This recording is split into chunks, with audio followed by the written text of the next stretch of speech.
In 1994, one man released 3 blockbuster films, became the highest-paid actor alive, and quietly began to fall apart. Behind the rubber face and the roar was a man with no answer to one question: who am I when the performance ends? To understand how Jim Carrey got there, we need to go back to where the performance actually began.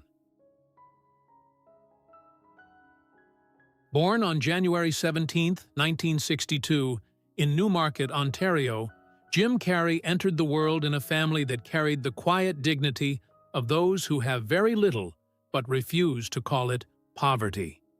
At least not out loud. His father, Percy Carrey, was a gentle, soft-spoken man with 2 dreams that never quite survived contact with reality.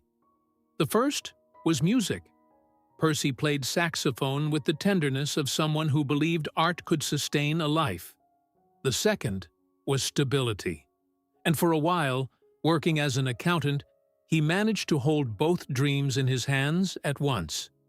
Jim idolized him. In a house where laughter was currency, Percy was the richest man alive. He had a gift for physical comedy, a rubber-faced expressiveness that his youngest son absorbed like sunlight. Years later, Jim would confess with unmistakable weight, "My father was the funniest man I ever knew. Everything I became started with watching him."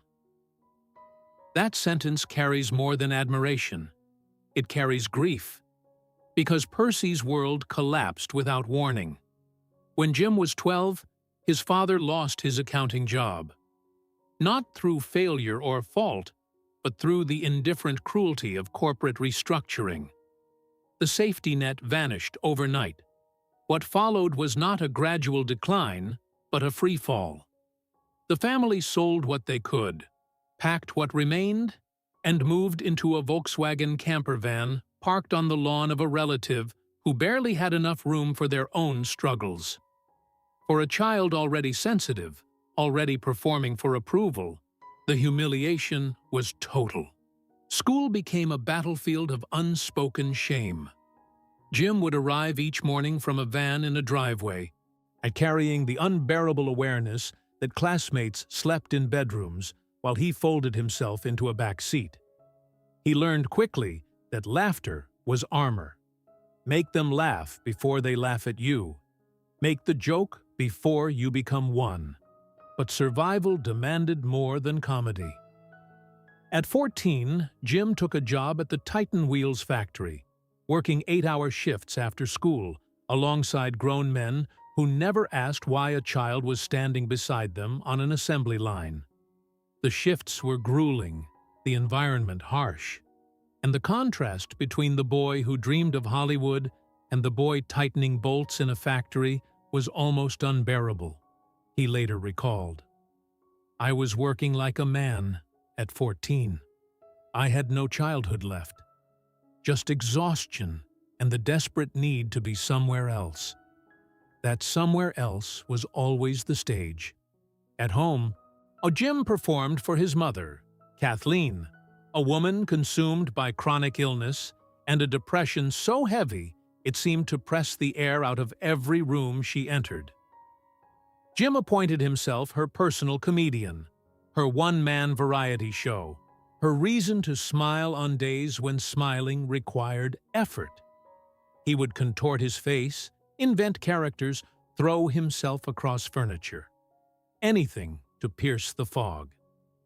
"I used to do anything to make my mother laugh," he once admitted. "That was my first audience. Her smile was my first standing ovation." It is impossible to separate the comedian from that child.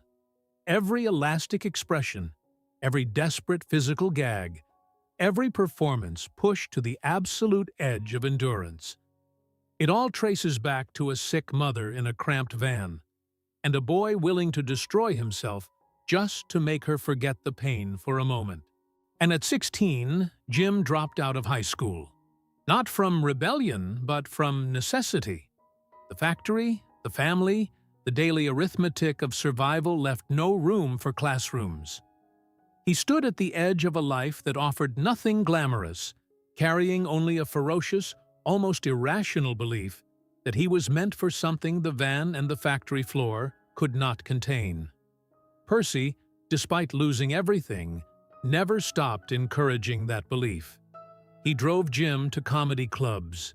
He sat in the back of rooms that smelled of cigarettes and cheap beer, watching his teenage son die on stage night after night, and never once suggested he quit. That faith, stubborn, unconditional, and ultimately heartbreaking, became the foundation of everything Jim Carrey would one day build, and everything he would one day almost destroy. Jim Carrey arrived in Los Angeles in 1979 with $17, a battered suitcase, and a belief so outsized it bordered on delusion. He was 17 years old. The city did not welcome him. It simply ignored him, which in many ways was worse. The early years in Hollywood were a masterclass in humiliation. Club owners who forgot to pay him, audiences who talked through his set, bookers who never called back. He performed in venues so small that the bartender outnumbered the crowd. He slept in his car on nights when the math didn't work. He ate meals that required more creativity than nutrition. But Jim Carrey did something during those years that would later seem either visionary or insane, depending on who was telling the story. He drove his battered Toyota up Mulholland Drive. He parked overlooking the glittering sprawl of Los Angeles at night, and wrote himself a check. $10 million. For acting services rendered. He dated it Thanksgiving, 1995, and folded it into his wallet. "I would visualize things coming to me," he explained years later. "It would just make me feel better." Visualization works if you work hard. That's the thing. You can't just visualize and go eat a sandwich. That check was not delusion. It was architecture.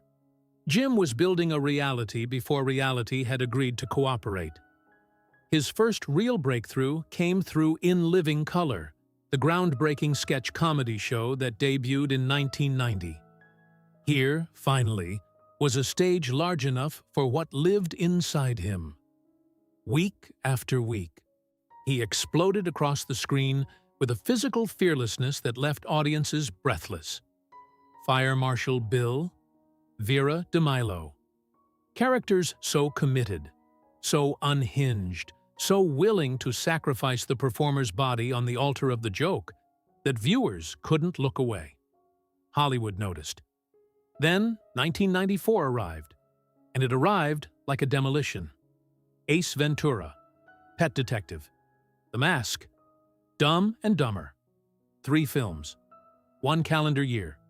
A box office combined gross that rewrote what a single comedic actor could mean to a studio's bottom line.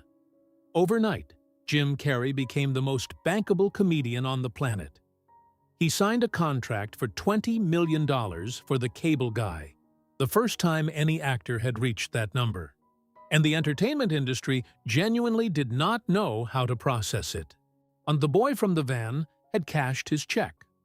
3 years ahead of schedule. But fame at that velocity does not arrive clean. It arrives with a weight most people are never warned about. The pressure was instantaneous and merciless. Every film now carried the burden of expectation. Every performance was measured against the last. Studios wanted the rubber face, the screaming energy, the absolute commitment. And they wanted it on demand, on schedule, on budget. Jim delivered. And in delivering, he began to disappear. He threw himself into roles with an intensity that crossed the line from dedication into something darker. During the filming of Man on the Moon in 1999, where he portrayed the legendary and deeply troubled comedian Andy Kaufman, Jim did not merely study the role. He became Andy Kaufman. For the entire duration of production, he refused to answer to his own name. He maintained Kaufman's persona on and off set, in trailers, in restaurants, in phone calls to friends and family. Director Milos Forman recalled being genuinely unsettled. Cast members didn't know who they were speaking to on any given day. And Jim himself later admitted the experience left marks he hadn't expected. "I had a spiritual awakening during that film," he said quietly. "And I also lost myself in a way that took a long time to come back from."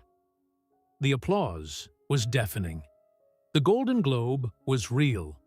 But somewhere inside the performance, Jim Carrey had begun to question whether the man doing the performing actually existed. Off-screen, the fractures were deepening. His first marriage, to actress Melissa Wammer in 1987, had already collapsed by 1995 under the pressure of careers pulling in opposite directions. And a man constitutionally incapable of being still. Their daughter Jane, born in 1987, became the one constant in a life of perpetual motion. But fatherhood and fame proved difficult to hold simultaneously when fame demanded everything and fatherhood required presence. His second marriage, to actress Lauren Holly in 1996, lasted less than a year. A beautiful implosion, witnessed by tabloids who treated it as entertainment rather than heartbreak. Jim said little publicly, but those close to him described a man who desperately wanted connection and was fundamentally unable to sustain it. "I struggle with the idea of being known," he confessed in one rare interview. "Because if someone truly knew me, I'm not sure there's a me to know." That sentence, delivered almost as a joke, was not a joke at all. Beneath the $20 million contracts and the sold-out premieres, beneath the elastic grin and the stadium laughter, Jim Carrey was beginning to ask a question that fame had no answer for. Who am I when the performance ends? And what happens if the answer is nothing? The world was still laughing. Jim was starting to wonder why. There is a particular cruelty reserved for those who make the world laugh. The expectation never stops. The performance never ends. And the distance between the grin the world demands and the silence that lives beneath it grows wider with every standing ovation. By the late 1990s, Jim Carrey had everything the world uses to measure a life: fortune, recognition, power. A face recognized on every continent. And yet, behind the doors of homes that cost more than entire neighborhoods back in Newmarket, Ontario, something was fracturing, in ways no publicist could spin and no award could repair. Jim has spoken about his depression with a directness that still catches people off guard. Not the polished, carefully managed vulnerability of a celebrity sharing their journey, but the raw, unvarnished confession of a man who looked into the mirror and found the reflection unconvincing. "I was on Prozac for a long time," he admitted in one of his most revealing interviews. "It may have helped me out of a jam for a little while, but people stay on it forever. I had to get off it at a certain point because I realized everything's okay." But everything was not okay. Not for a long time. The depression Jim described was not dramatic in the way cinema portrays it. It was not screaming into voids or collapsing on floors. It was quieter and therefore more insidious. It was waking up in a house worth millions and feeling nothing. It was sitting in a room full of people who adored him and feeling utterly alone. And it was the specific exhaustion of performing joy for others when joy had quietly packed its bags and left without a forwarding address. "There are peaks and valleys," he said once, choosing his words with unusual care. "The peaks are great. The valleys are not so great. But both are necessary." What he didn't say publicly, but what those closest to him understood, was that the valleys were sometimes so deep and so long that climbing out required everything he had, and that some years he wasn't entirely sure he had enough left.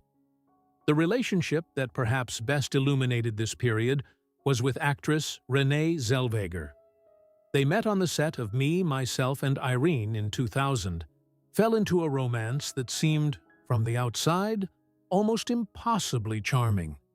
Two of Hollywood's most gifted performers finding each other in the middle of a comedy about split personalities. The irony was not lost on those who knew Jim well. For a time, Renee seemed to reach something in him that fame couldn't. He proposed.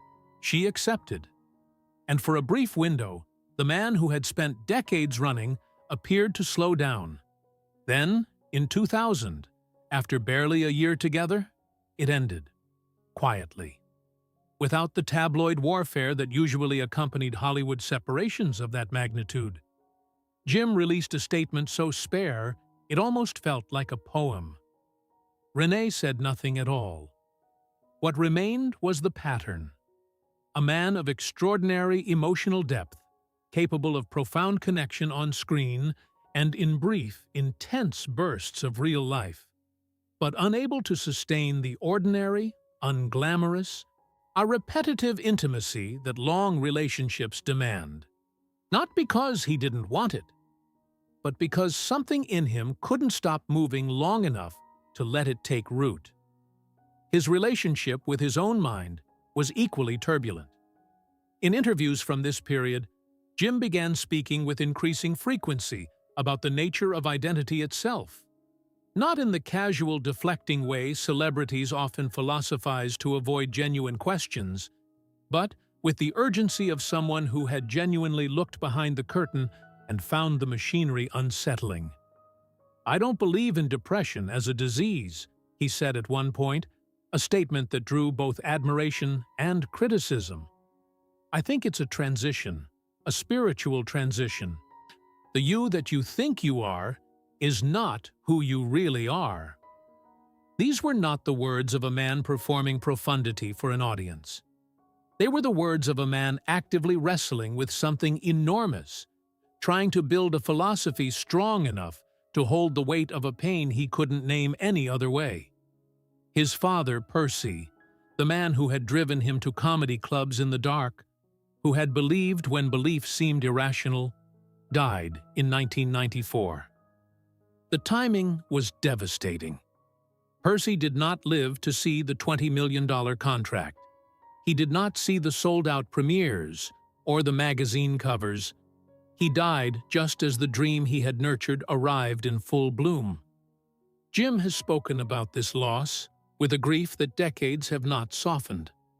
"My dad was my inspiration," he said years later, his voice dropping in a way that live audiences always noticed. "He never got to see what we built together, because it was together. Every single thing I did it for him too." That grief folded itself into everything that followed. The relentless work ethic. Was it ambition, or was it a man who couldn't stop moving because stopping meant feeling? The escalating physical commitment in every role. Was it artistry, or was it punishment? The inability to remain in relationships, to accept stillness, to believe that love didn't require a performance. Was it personality, or was it a wound? Perhaps it was all of these things simultaneously. By the mid-2000s, Jim Carrey had begun a quiet withdrawal from the version of himself that Hollywood had packaged and sold to the world. The blockbuster comedies became less frequent. The interviews became stranger, more philosophical, occasionally disorienting in their honesty. He began painting. Enormous, visceral canvases that bore no resemblance to the grinning face on movie posters. He spoke openly about the ego as illusion, about fame as a trap, about the exhausting fiction of the self that must be maintained when the cameras are always rolling. "I think everybody should get rich and famous and do everything they ever dreamed of so they can see that it's not the answer," he said, with a smile that carried the specific sadness of someone who had done exactly that. and found out exactly what he described. The world laughed at the joke. Jim was not entirely joking. He was, in his own words, beginning to understand that the performance he had spent his entire life perfecting was the performance of being Jim Carrey, and that somewhere underneath that performance, something quieter and more fragile was waiting to be heard. It would take tragedy to finally force that silence into the open. There are losses that arrive with warning, allowing grief to gather itself into something survivable. And there are losses that arrive without mercy, tearing through a life in an instant and leaving behind a wreckage that no amount of wealth or fame can begin to clear. For Jim Carrey, that loss had a name: Cathriona White. She was Irish, quiet, possessed of a gentleness that people who knew her described as almost otherworldly in a city built on performance and ambition. She had come to Los Angeles from Tipperary, working as a makeup artist, navigating Hollywood with a softness that seemed at odds with everything the industry demanded. She and Jim first met in 2012, separated, and found their way back to each other in 2015, with the tentative hope of two people who had decided to try again at something that had already hurt them both. Those who observed them together described something real. Not the curated romance of celebrity couples performing love for cameras, but something quieter, and therefore more convincing. Jim, who had spent decades being witnessed by millions and known by almost no one, seemed in her presence to exhale. In September 2015, Cathriona ended their relationship. The reasons were private, as all the most important reasons are. 3 weeks later, she was gone. She passed away on September 28, 2015. She was 30 years old. The news broke over Jim Carrey like a wave he never saw coming. His public statement was brief and devastated. "So I am shocked and deeply saddened by the passing of my sweet Cathriona. She was a truly kind and delicate Irish flower, too sensitive for this soil. Every word chosen with the care of a man trying to hold something together that had already shattered beyond recovery." But grief, for Jim Carrey, was not permitted to remain private. In 2016, Cathriona's mother, Bridget Sweetman, and her ex-husband Mark Burton filed separate wrongful death lawsuits against Jim, alleging that he had provided her with prescription medications under a false name that contributed to her death. The accusations were specific, public, and ferocious.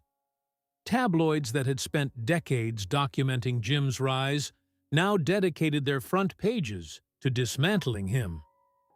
Jim denied the allegations with equal force. In legal filings, his attorneys described the lawsuits as a coordinated shakedown, a calculated attempt to extract money from a grieving man by weaponizing the death of a woman he had genuinely loved. He filed a cross-complaint against Mark Burton, alleging extortion. What followed was one of the most brutal and prolonged public ordeals of Jim Carrey's life. Not because of the legal mechanics, but because every filing, every hearing, every leaked document forced him to grieve in public, while simultaneously defending himself against accusations that struck at the core of his character. "I will not give money to someone who's blackmailing me," he said publicly, his voice carrying a fury that made clear the wound ran far deeper than legal strategy. "I'm a good person, and I won't pretend otherwise to make a lawsuit go away." The cases were eventually dismissed. In 2018, the wrongful death lawsuit brought by Cathriona's mother was dropped. The legal vindication came. But legal vindication and emotional recovery are entirely different countries, and Jim had been living in the wreckage between them for years. Those who worked with him during this period described a man fundamentally altered. The volatility that had always been part of his creative engine now burned with a different heat. He was rawer, more withdrawn, more openly philosophical in a way that sometimes unnerved people who expected the performer and encountered instead the man. He spoke about grief in interviews with a candor that most celebrities reserve for memoirs written after the worst has safely passed. "When you lose someone," he said, "you realize that all the things you thought were important, the career, the money, the reputation, none of it means anything. What means something is the people you love and whether you were present enough to deserve them." That last phrase carried a particular sting. Whether you were present enough to deserve them. Jim Carrey had spent a lifetime in motion, running from Newmarket, running from poverty, running from the silence that threatened to swallow him if he ever stopped performing long enough to hear it. And now, the running had delivered him here. Standing at a graveside in Tipperary, carrying a grief that no performance could contain, asking himself the question that all that motion had been designed to outpace. Had he been present enough? There was no comfortable answer. What Cathriona death did, in ways that nothing else had managed, was strip Jim Carrey of the last remaining illusion that fame was a form of protection. He had survived poverty. He had survived bankruptcy of the spirit. He had survived the collapse of marriages and the death of his father and the corrosive loneliness of living inside a global icon, while the actual human being inside went quietly unrecognized.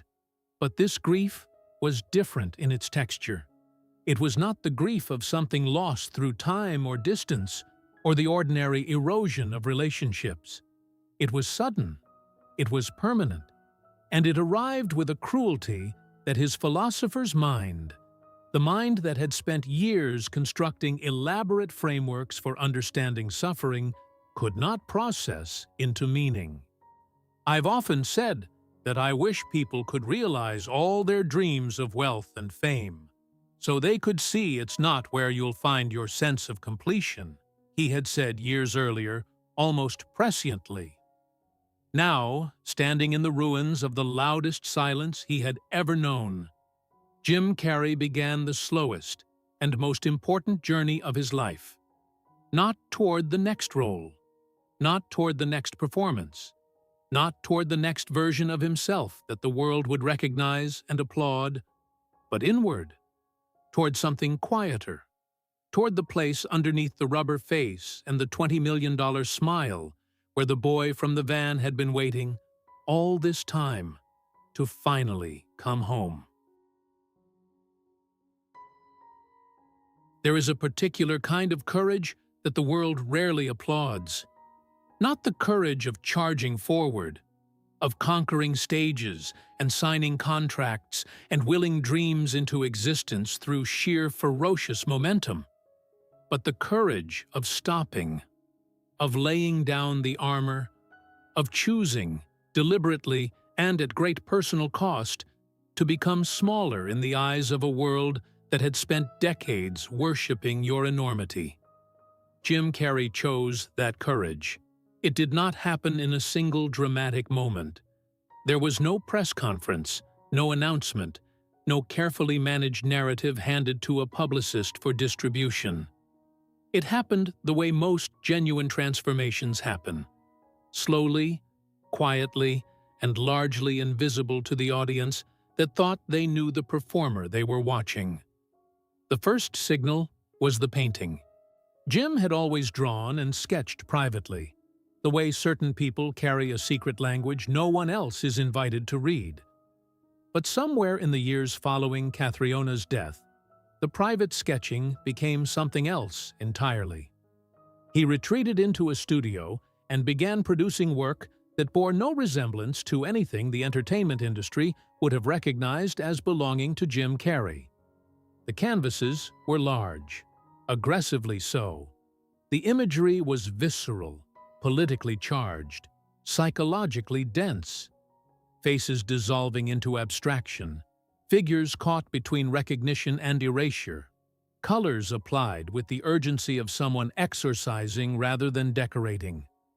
political figures rendered in grotesque caricature, childhood memories stretched into surrealism, the self, his self, fragmented, questioned, dismantled. I have no other reason to be here than to create, he said, standing in front of canvases that towered over him. I don't need the movie career anymore. It doesn't define me. It never did. I just didn't know that yet. That last sentence deserves to sit in silence for a moment. I just didn't know that yet. It was the confession of a man who had spent 40 years building an identity out of performance and had finally arrived at the terrifying and liberating realization that the identity was the cage, not the liberation. He began speaking publicly about ego dissolution with the specificity of someone who had not merely read about it, but lived through it.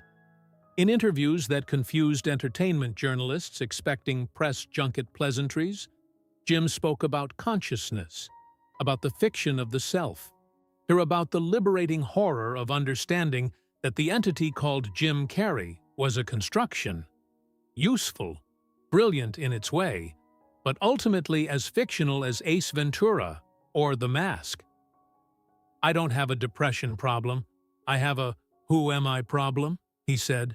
And once you figure that out, the depression lifts because you realize there's no one to be depressed. The depression belongs to the character, not to whatever is underneath it. These were not the words of a man performing profundity for an audience. They were the words of a man genuinely rebuilt by experience, speaking from a place that fame had never reached and tragedy had finally unlocked. His documentary, Jim and Andy, The Great Beyond, released in 2017, offered the world its most unfiltered view of this transformation. In it, Jim reflected on his complete immersion into Andy Kaufman during the filming of Man on the Moon nearly 2 decades earlier. Not as a proud actor discussing his craft, but as a man examining, with something close to alarm, how easily the self could be replaced by another self, and what that ease revealed about the nature of identity. I don't know how much of it was me and how much was Andy, he admitted, watching footage of himself from 1999 with the expression of someone observing a stranger. And I'm not sure that distinction is as meaningful as we think it is. The documentary unsettled people, not because it was dark, but because it was honest in a way that celebrity culture is structurally designed to prevent. Jim Carrey was not selling anything. He was not managing perception or building a brand narrative. He was simply, uncomfortably, telling the truth about what it had cost him to be who the world needed him to be.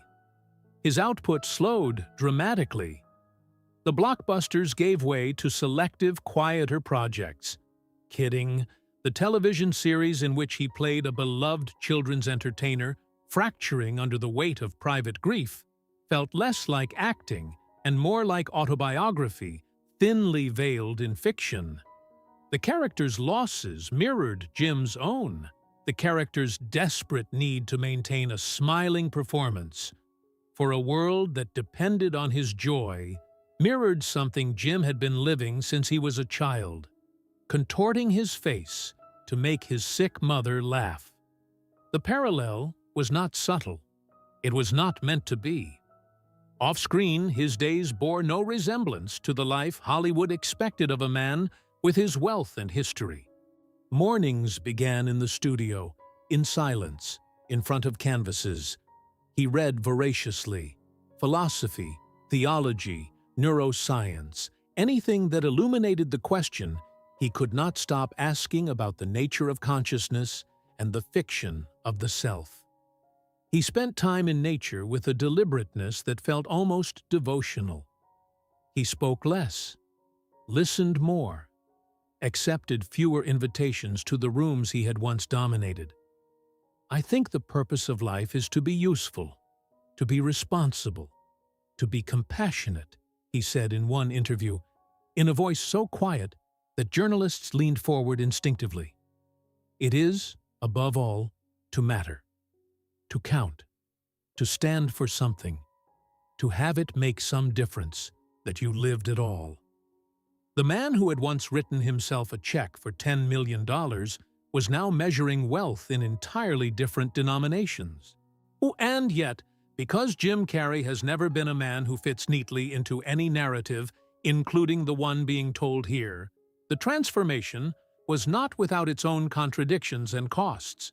The withdrawal from public life brought its own loneliness. The philosophical frameworks he had built to replace the ones fame had destroyed were magnificent in theory, but sometimes insufficient in the grinding reality of ordinary days. The paintings expressed what words couldn't hold, but they also required him to sit alone with the very contents of his mind that the performance had always allowed him to outrun. There were days, friends recalled, when the stillness he was pursuing turned against him, when the silence he was learning to inhabit became indistinguishable from the emptiness he had been fleeing since childhood, and when the absence of the stage, the audience, the roar of recognition felt less like liberation and more like loss. "I'm no longer trying to be something," he said once, and the sentence hung in the air with an ambiguity that felt entirely intentional. Because not trying to be something, when you have spent 60 years being everything the world projected onto you, is not peace. Not immediately. Not without cost. It is, first, a kind of grief. The grief of retiring a self that, however exhausting and however fictional, had been the only self the world had ever asked to meet. But Jim Carrey, the boy who learned to laugh at pain, the man who willed himself into existence, the performer who disappeared into other people and barely found his way back, had finally done the hardest thing he had ever attempted. Not a rubber face stretched to its limits on a Hollywood set. Not a $20 million contract. Not a stadium of people screaming his name. But this, sitting quietly in a room with himself, canvas and brush in hand, with no audience, no applause, no performance required. And staying. In 2024, Jim Carrey is 62 years old, and for the first time in his life, that sentence does not appear to frighten him.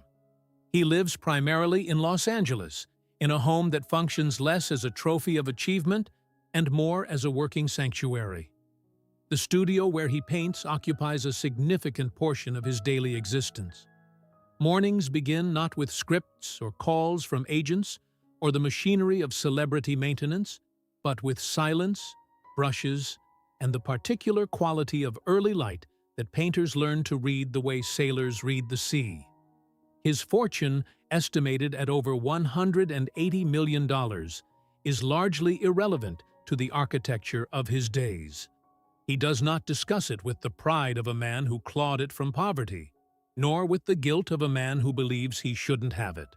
And he discusses it, on the rare occasions he discusses it at all, with the detachment of someone who discovered its limitations firsthand and has no remaining illusions to protect. "I wish everyone could experience being rich and famous," he has said more than once, and with a consistency that makes clear it is not a rehearsed line, but a genuine conclusion. So they could see it doesn't answer the question. The question, of course, being the same one that has followed him since a teenage boy sat in a battered Toyota on Mulholland Drive and tried to imagine a future worthy of surviving the present. Who am I when no one is watching? His relationship with his daughter Jane, now in her 30s, has become one of the quiet anchors of his later years. The father who was constitutionally incapable of stillness during her childhood has, through the long education of loss and reflection, learned something of the art of being present. Those who know them describe a warmth between them that feels earned rather than assumed. The kind of closeness that only becomes possible after enough honesty has passed between two people to clear the air of pretense. He speaks of her with a softness that his public persona rarely permitted. "Being a father is the realest thing I've ever done," he said once, quietly. "Everything else is just a movie." His health, both physical and psychological, occupies a different relationship in his life than it once did. The depression that haunted his middle decades has not vanished so much as been renegotiated, transformed from an enemy to be defeated into a weather system to be understood, respected, and navigated with the tools that decades of painful self-examination have provided. He no longer speaks of medication or its absence as a badge of either weakness or strength. He speaks of it the way a man speaks of a country he has traveled through extensively and knows better than to romanticize. The philosophical frameworks he built in the years following Cathriona's death, the investigations into consciousness, identity, the nature of the self, have not hardened into dogma. They remain, characteristically, in motion. He reads, he questions, he paints, he revises. His paintings have been exhibited internationally, received with the kind of serious critical attention that initially surprised commentators who had spent decades filing him under comedy. The work is raw and technically accomplished and occasionally deeply uncomfortable, which is to say, it is entirely consistent with everything Jim Carrey has ever produced when given a surface large enough to be honest on. He has spoken about the paintings with more ease than he speaks about almost anything else, perhaps because they ask nothing of him in return. They do not require him to be funny or relatable or $20 million worth of bankable. They simply exist, carrying whatever they carry, asking the viewer to meet them without expectation. "I create to release," he has said, "not to be seen, the being seen part. I've had enough of that to last several lifetimes." His public appearances have become genuinely rare, which has the paradoxical effect of making each one land with unusual weight. When Jim Carrey does appear, an interview, an awards ceremony, a brief unexpected statement, and the world pays attention in a way it perhaps never did when he was omnipresent. Scarcity has restored the thing that ubiquity had quietly eroded. Mystique. There are projects he has considered and declined. Franchises that would have returned him to the global conversation with the force of a cultural event. He has said no to most of them, with a serenity that suggests the decision costs him less than the world assumes.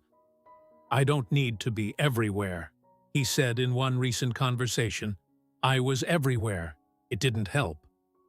What has helped, he says, is simpler and more difficult than anything fame ever demanded of him.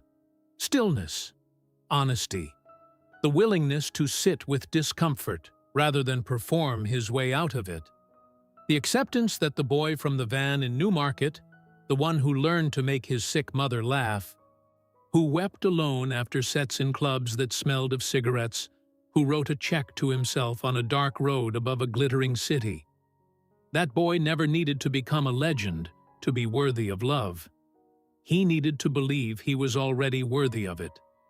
That belief, arriving 60 years late and at extraordinary cost, is perhaps the most significant achievement of Jim Carrey's life. Not Ace Ventura, not The Truman Show, not the $20 million contract that rewrote Hollywood's arithmetic, but this. A man finally at rest inside himself, who no longer needs the world's applause to know that he exists. Percy Carey drove his teenage son to comedy clubs in the dark and never said you should probably quit. He died before the dream arrived. But somewhere in the architecture of everything Jim Carrey became, every performance, every painting, every philosophical confession delivered to a bewildered journalist expecting a punchline, Percy's faith is still visible. The boy became the legend. The legend survived the fame. And what survived the legend was something quieter and more durable than either. A man who finally learned that the funniest thing he ever did was stop pretending he was fine and mean it. If Jim Carrey's journey taught you anything about slowing down, about the cost of performing for a world that never asked who you really were, about finding worth before the world assigns it, leave a comment below. Subscribe for more untold stories behind the faces the world thinks it knows. Because the most important chapters are always the ones that never made the headlines.